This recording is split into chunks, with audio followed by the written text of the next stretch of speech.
This is a label from a packet of Don bacon that I bought that I actually wouldn't have bought after I'd read it, but I bought it so I could take this picture and make this video. And the reason I'm making this video is that if you look there, made in Australia from at least 10% Australian ingredients. And if you look at the ingredients, it's got pork 85%. So you know that what you're actually buying, the bacon, isn't from Australia. All those other ingredients that they talk about, sugar, flavour, whatever else is there, dextrose, that's from Australia.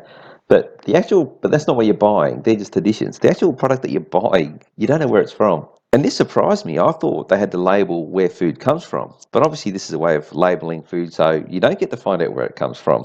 What, made from at least 1% Australian ingredients? Or what's the limit on that? Obviously none, because if they go down to 10%.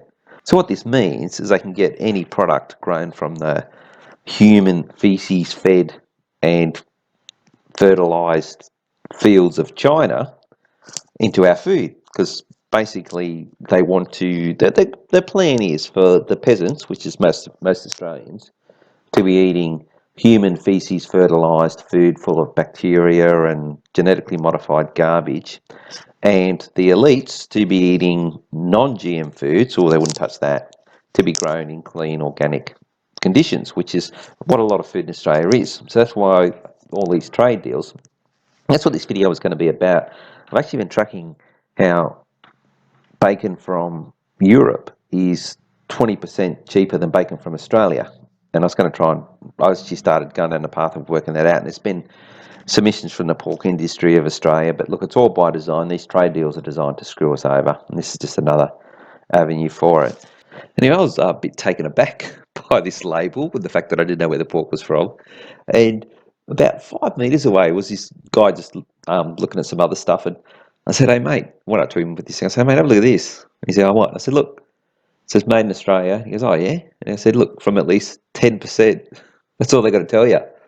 He's like, looking at it. I said, yeah, look, it's 85% pork. They're not even telling where the pork's from. And he's looking at me and he's going, oh, no. And I said, yeah. And he had this real sort of concerned look at his face. And then when I got to the checkout, there was an old bird there serving. I thought I'll just mention it to her.